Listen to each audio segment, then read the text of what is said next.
आजकल क्या हो रहा है ना, दीक्षा को लेके इतना बेकार हो रहा है कि जिनको 8-7 महीने भी ना हुए कथा सीखे हुए, वो भी गुरु मंत्र दे रहे हैं, वो भी चेला बना रहे हैं, वो भी चेले बन रहे हैं। इतनी जल्दी 7-8 महीने भी ना हो रहे हैं कथा में, 2 कथा भी नहीं की ढंग से, स्वयं को भी संध्या उपासना नहीं आती है और मंत्र दे रहे हैं, दीक्षा दे रहे हैं, और लेने वाले ले भी रहे हैं। नहीं महाराज, हमें तो आप बहुत पसंद है, दीक्षा दे दो, बस दीक्षा दे दो, ले दीक्षा। कोई काम नहीं बनेगा ऐसे ना। हमेशा दीक्षा वहीं लेनी चाहिए जहां का मंत्र सिद्ध हो गया हो। दीक्षा देने वाला महात्मा, संत, ऋषि, आचार्य, साधु सिद्ध हो गया हो, मंत्र को जिसने सिद्ध कर लिया हो, मंत्र थेरेपी से जिसने अपने जीवन में कोई अनुभव कर लिया हो, चमत्कार कर लिया हो, स्वास्थ्य अच्छा कर लिया हो, धन वैभव बढ़ा लिया हो, यश कीर्ति बढ़ा ली हो, ज्ञान विद्या बढ़ा लिया हो, तो ये सब चिंतन करना चाहिए अपने को। ऐसे ही किसी से भी मंत्र नहीं लेना जल्दी जल्दी भाव में आकर। मंत्र ज्यादा से ज्यादा सन्यासियों से लेना चाहिए, साधु से लेना चाहिए। उनके पास साधना होती है, सादगी होती है, भजन होता है, लंबे समय का अनुभव होता है। कोई साधु भी बन जाते हैं तो उनके पास समय, लंबे समय का अनुभव भी होता है। दीक्षा का बहुत बड़ा आडंबर फैला हुआ है। संख्या बढ़ाने से शिष्यों की कुछ नहीं होगा, शिष्य बढ़ाने चाहिए। शिष्य कौन से होते हैं कि सीख उसी को दीजिए जाको सीख सुहाय, सीख उसी को दीजिए जाको सीख सुहाय, सीख जो दीनी बानरा बया का घर जाए। आप समझ गए होंगे, बया जानते हो, बया माने चिड़िया। चिड़िया ने एक दिन बंदर से कहा, भैया तू या पेड़ पे रहे और यही पे हम रहे में, तो ये हरकत क्यों करते हो तुम, पेड़ को हिलाते हो, हमारे अंडा गिर जाए, फलाना गिर जाए। तो बंदर ने कहा, आ जा, ला तो सांस ही बना दूं। तो ढंग से तोड़ मरोड़ के घोंसला भोंसला सबरे फेंक दिए, ले बड़ी ज्ञान देने के लिए आई है। तभी संतों ने लिख दिया, सीख उसी को दीजिए जाको सीख, सीख जो दीनी बांदरा बया का घर जाए। कहीं तुम ऐसा मत कर लियो ज्ञान पढ़ाने लग जाए घर वाले को। घर वाले का मतलब पति नहीं, घर में किसी को भी कहीं कोई सुने न सपटे, 2 टके की घास डाले ना और तुम बन गई टीचर। ऐसा ना, ऐसा करो जी, अरे ये ठीक नहीं है जी, ऐसा करो जी, कहीं ऐसा हो जाएगा तुम्हारे 3-4 ने एक ही थप्पड़ में तोड़ दे। ज्ञान उसी को दीजिए जाको ज्ञान सुहाय। आहा, शिष्य बनाओ, संख्या नहीं बढ़ानी है शिष्यों की। संख्या बढ़ाने से कुछ नहीं होगा। एक ही बहुत है संतान घर में, पर वो संतान ही चाहिए, औलाद ही चाहिए, पुत्रवत चाहिए, पुत्रीवत चाहिए, तो एक ही काफी है। और कौरव पैदा कर लो रावण की तरह, 1 लाख पैदा कर लो, पर जब सीख अच्छी नहीं है तो 1 लाख भी किसी काम के नहीं है। बोलो, 1 लाख बेटा, 1.25 लाख नाती, 1.25 लाख है, एक भी नहीं रह गया रावण को जलाने वाला। रावण को राम जी ने जलाया, राम जी ने संस्कार किया, एक भी नहीं बचा। आप तो वैसे बढ़िया कर रहे हैं, बच्चे तो कम कम पैदा कर रहे हैं, पर बस यही है कि अच्छे नहीं है, वो भी कम कम तो है पर अच्छे नहीं है। अच्छे नहीं है तो फौज तैयार करो, जब अच्छा कोई है ही नहीं तो 100-200 हम दो। अच्छा एक काफी है, मैं ये कह रहा हूं, पर जब अच्छे नहीं है तो कम नहीं चाहिए, फिर ज्यादा चाहिए। कितने ज्यादा कि डाकुओं की भी टोली बनानी पड़े तो घर की ही बन जाए, कहीं बाहर से न शामिल करने पड़े।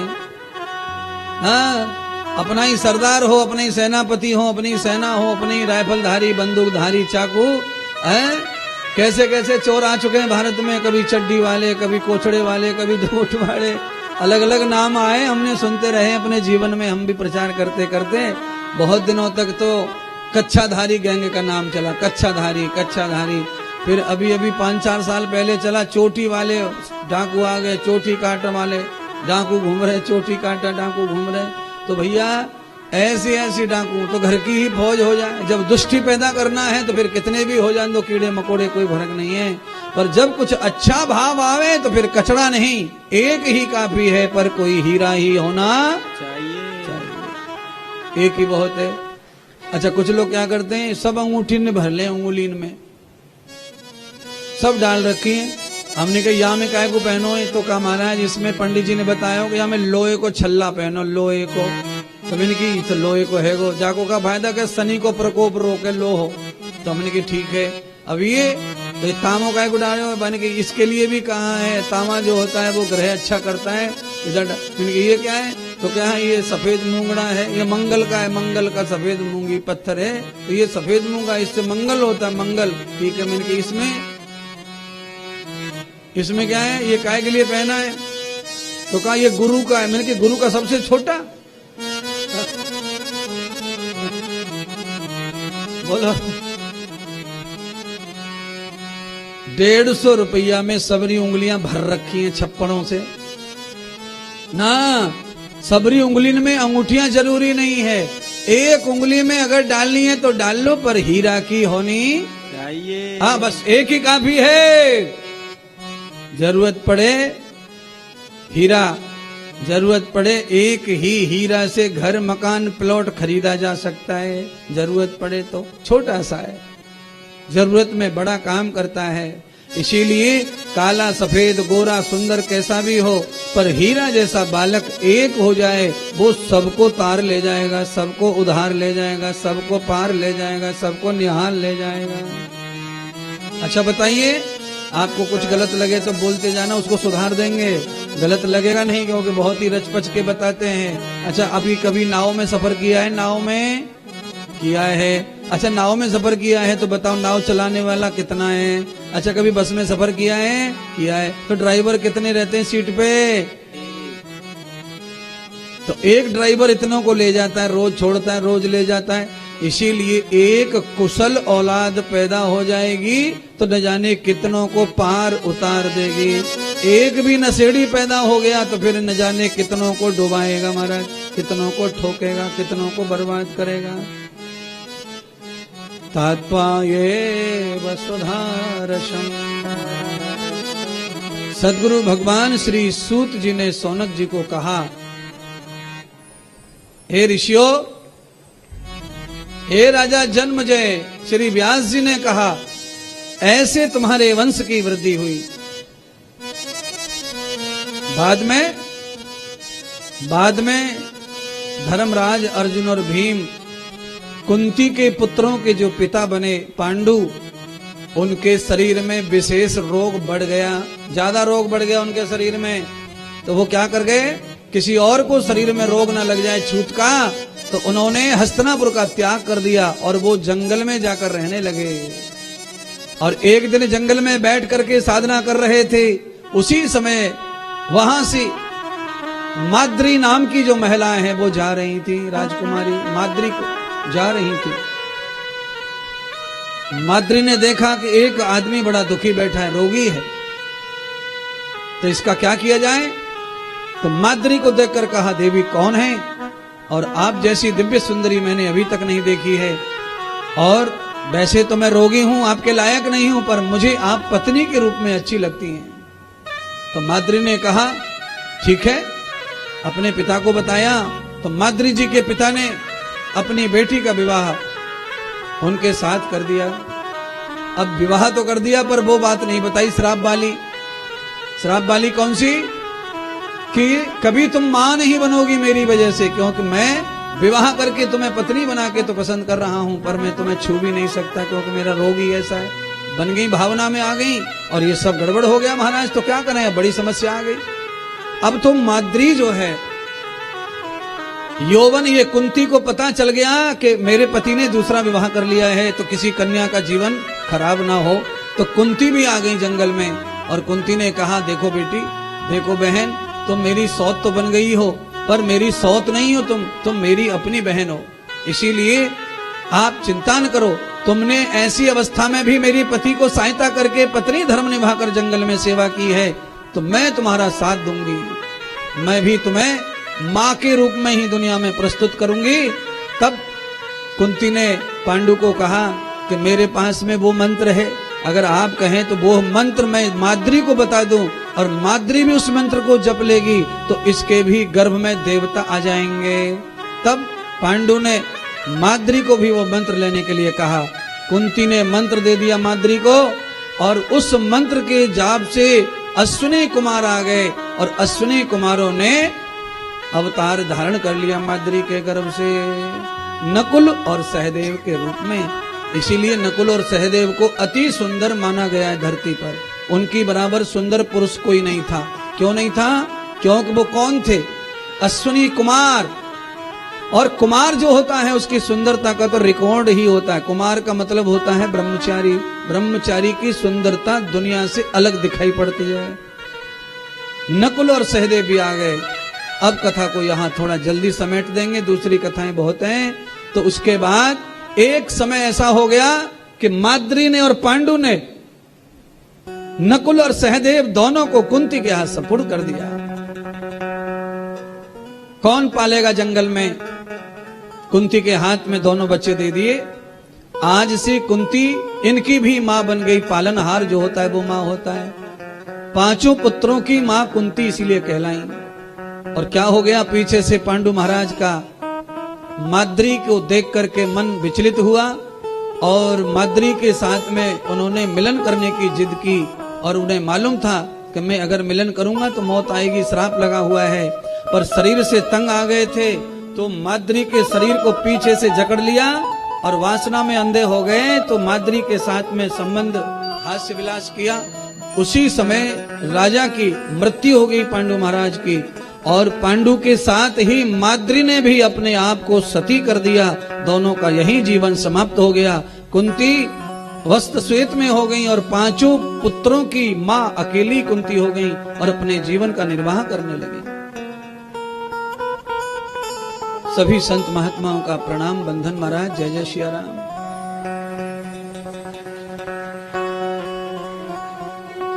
द्रावते राजसुधारसम् पांडवं द्वे सप्रभन्तवान्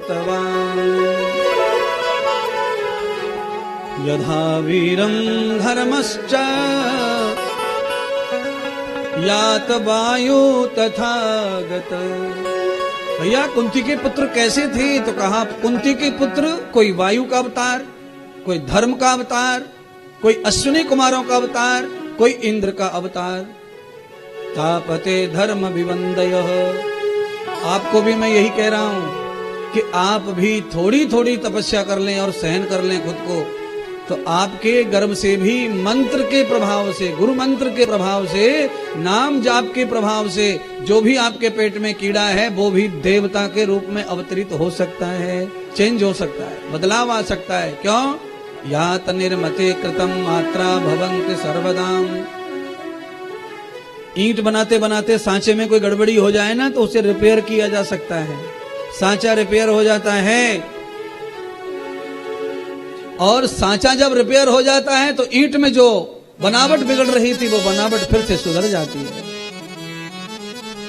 आपके घर में कोई कंपनी है, कोई फैक्ट्री है, उसमें कुछ आइटम बनते हैं, सांचा खराब हो गया तो सांचे की रिपेयरिंग करवा करके उसमें बनने वाली चीजें फिर से सुंदर हो सकती हैं, फिर अच्छी हो सकती हैं। महाराज हाँ महाराज, आप क्या बताना चाहते हो महाराज? यही बताना चाहता हूँ, अगर सांचा खराब हो गया है, सांचा मतलब महिला का पेट गर्भ बिगड़ गया है, ईंट पत्थर अच्छे नहीं है, यानी कि पति भी अच्छा नहीं है, मटेरियल भी अच्छा नहीं है और सांचा भी खराब, तो क्या होगा? ईंट में कंकड़ पत्थर होंगे तो ईंट फटेगी, टूटेगी, दरार पड़ेंगी और ईंट काम की नहीं रह जाएगी। द्रवते रूपम तदा गते है। तो क्या करें? तो मटेरियल को भी अच्छा करा जा सकता है और सांचे को भी सुधारा जा सकता है। मटेरियल को छान लो और छान करके उसे फिल्टर करके उसके कंकड़ पत्थर बुराइयां अलग कर दो। थोड़े दिन साधक बने रहो और मिट्टी को ज्यादा दिन गला के छोड़ दो। उसमें कोई कंकड़ पत्थर होगा वो पानी के प्रभाव से वो भी पिघल जाएगा। बाद में उसका मंथन अच्छा कर लो, अच्छा घर्षण लो और बाद में सांचा अच्छा बना लो। औरत अपने आप को सांचा मानती है, मैं कह रहा हूँ सांचा है, निर्माता है, तो वो अच्छी हो जाए। तो जो मामला बिगड़ रहा था वो मामला सुधर सकता है। इसीलिए मैंने कहा नाम जाप ध्यान उपासना अगर महिला में है तो महिला बिगड़े हुए कार्यक्रम को भी अच्छा बना सकती है। कैसे बना सकती है? दूध फट जाए अचानक, अब दूध फट जाए अचानक तो दूध से मक्खन निकलने वाला तो है नहीं। अब क्या करें, फेंक दें उसको? पर नहीं, अगर महिला सुधर गई है, महिला बुद्धिमान है, सांचा सुधार लिया खोपड़ी का, तो महिला क्या करेगी, सूती छन्ना लेगी, दूध को डाल देगी उसमें और जोर से कस के मसक देगी, उसको निचोड़ देगी और कल के लिए पनीर बना करके घर वालों को पनीर की सब्जी खिला देगी। बच गया मामला। अगर औरत में खोपड़ा ना होवे, बुद्धि ना होवे तो उठा के डाल देगी डस्टबिन में, फटको दूध में का माथा पटक दो, फट गया। पुराने जमाने में फटे हुए दूध को कोई पीता खाता, हाँ, बाद में उसका भी उपयोग निकाल दिया। दूध फट जाए तो उसका भी निकाल दिया प्रोग्राम, फटे का भी पैसा बना दिया है। दूध आवे 60 रुपए लीटर और फट जाए तो बिके 300 रुपए लीटर, फट के। इसलिए लोगों को क्या लग रहा है कि बिगड़ के ज्यादा कीमत होती है, तो बिगड़ लो, जितना हो सके बिगड़ लो, सुधरने से कोई फायदा ना। दूध 60 रुपए बिक रहा है ओरिजिनल और बिगड़ जाए फट जाए तो बिक रहे हैं 300 रुपए किलो निचोड़ के। तो हम तो बिगड़ लें, ज्यादा महंगे हो जाएंगे, तो जब महंगे के चक्कर में पूरी जिंदगी खराब करके रखी हुई है। पर ना बाबा ना, क्यों? क्योंकि पनीर जो होता है वो शरीर के लिए हानिकारक होता है, उसको खाने से पेट खराब हो जाता है पूरी तरह से, वो पेट में जाके पचता नहीं है, 3-4 दिन के बाद बाहर निकलता है, पेट में अड़ जाता है वो। इसीलिए बिगड़ी हुई कोई भी चीज को भोगने की जरूरत नहीं है। ये दुनिया है महाराज, यहाँ तो किसी का भी रास्ता निकाल लेते हैं। आप वहां चले जाइए, न्यूजीलैंड, रसिया, अमेरिका, ऑस्ट्रेलिया चले जाओ, वहां लेट्रिन के पानी को भी शुद्ध कर रहे हैं। बोलो, लेट्रिन का पानी, गटर का पानी शुद्ध करके फिर ले पी लो, उसको यूं पी लो, घुमा के फिर पी लो, फिर पी लो, फिर पी लो, फिर लेट्रिन धो लो, फिर मलमूत्र धो लो, फिर पी लो, फिर धो लो, फिर पी लो। कितना खतरनाक काम है ये। तो ऐसा हो गया हमारा, क्या करेंगे फिर बताओ? बिगड़ के कीमत बढ़ाने के चक्कर में अपने आप को बिगाड़ना नहीं है। अच्छा रखो, सुंदर बना के रखो, क्योंकि अपने जीवन में अगर कुछ है तो वो केवल मानवता है। बोलिए श्री सतगुरुदेव भगवान की जय हो। कभी दुर्गा बन के कभी काली बन के चली आना, मैया जी चली आना। कभी दुर्गा बन के कभी काली बन के चली आना।